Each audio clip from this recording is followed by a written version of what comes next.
তৃতীয় মোদী সরকারের প্রথম পূর্ণাঙ্গ বাজেটে বড় চমক। মধ্যবিত্ত, নিম্নবিত্ত, কৃষক, শ্রমিক, তরুণ, বৃদ্ধ প্রত্যেককে ছুঁয়ে যাওয়ার চেষ্টা করলেন নির্মলা সীতারামন। ক্যান্সারে নেই আর ভয়, NCRI হবে এর জয়। আপনাদের ভরসা নেতাজি সুভাষচন্দ্র বোস ক্যান্সার হসপিটাল। ভোট মাথায় রেখে বিহারকে ঢেলে দিলেন।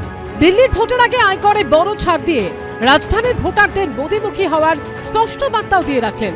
আয়কর ছাড়ের সব প্রত্যাশাকে ছাপিয়ে মধ্যবিত্তের মুখে চওড়া হাসিও ফোটালেন। मैं वित्त मंत्री निर्मला सीतारमण जी और उनकी पूरी टीम को इस जनता जनार्दन का बजट, पीपल्स का बजट, इसके लिए बहुत बहुत बधाई देता हूं।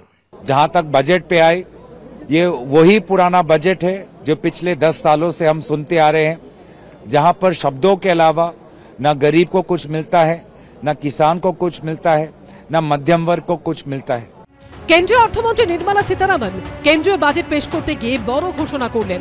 12 লাখ টাকা পর্যন্ত বার্ষিক আয় করমুক্ত হবে। গত বছরের পূর্ণাঙ্গ বাজেটে নতুন কর কাঠামোর ক্ষেত্রে স্ট্যান্ডার্ড ডিডাকশনের পরিমাণ 50,000 থেকে বাড়িয়ে 75,000 টাকা করা হয়েছিল। এবার সেই নিয়মের কোনো পরিবর্তন করেননি তিনি। ফলে বেতনভোগীদের ক্ষেত্রে 12,75,000 টাকা পর্যন্ত আয়ে কোনো কর দিতে হবে না। বিমায় প্রত্যক্ষ বিদেশি বিনিয়োগের দরজা পুরোপুরি খুলে দিল কেন্দ্রীয় সরকার। এতদিন পর্যন্ত বিমায় FDI এর সর্বোচ্চ মাত্রা ছিল 74%। এবার তা বাড়িয়ে 100% করা হলো। দেশের মেডিকেল কলেজগুলিতে 5 বছরে 75,000 আসন বৃদ্ধির ঘোষণা করলেন অর্থমন্ত্রী। সমস্ত জেলা হাসপাতালে ক্যান্সার সেন্টার তৈরির কথা জানালেন। আর্টিফিশিয়াল ইন্টেলিজেন্সের উপর জোর দিতে 500 কোটি টাকা ব্যয়ে গড়ে তোলা হবে সেন্টার ফর এক্সেলেন্স। 2014 সালের পর তৈরি 5টি IIT-তে অতিরিক্ত পরিকাঠামো তৈরি হবে। ক্যান্সার সহ দুরারোগ্য রোগের জন্য ব্যবহৃত 36টি জীবনদায়ী ওষুধের ওপর থেকে শুল্ক তুলে নেওয়া হলো।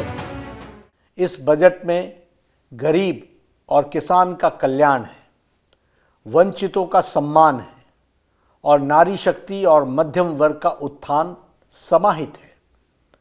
हमारा बजट इस प्रकार से कहा जाए तो ये आम व्यक्ति का बजट है, सिटीजन सेंट्रिक बजट है।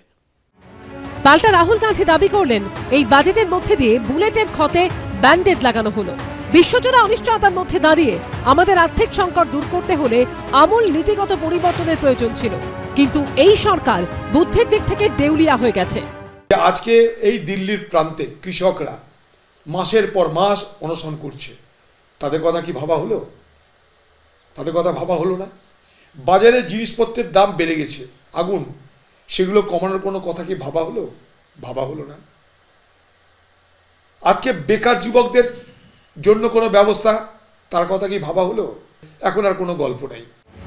নির্মলা সীতারামনের এই বাজেটের মধ্যে মোদিনমিক্সের ছায়া দেখতে পেয়ে কুর্নিশ করেছেন শুভেন্দু অধিকারী। সোশ্যাল মিডিয়ায় তিনি লিখেছেন, মোদিনমিক্সকে স্যালুট। 2025 সালের বাজেটে জ্ঞানের ওপর ফোকাস করার জন্য নরেন্দ্র মোদীজি ও নির্মলা সীতারামনের প্রতি কৃতজ্ঞতা জানাই। আমরা দেখলাম নতুনত্বের ছাপ, প্রযুক্তি থেকে নীতি সব ক্ষেত্রেই যুগান্তকারী সংস্কারবাদী পদক্ষেপ, যা সমাজের সকল শ্রেণীকে সুবিধা দেবে এমন একটি বাজেট। এবং এই বাজেট দেখার পর আমরা বলতে চাই যে মোদি হ্যায় তো মুমকিন হ্যায়। বাংলা যখন 18টা সাংসদ জিতিয়ে পাঠিয়েছিল তখনও বাংলায় কিছু দেয়নি।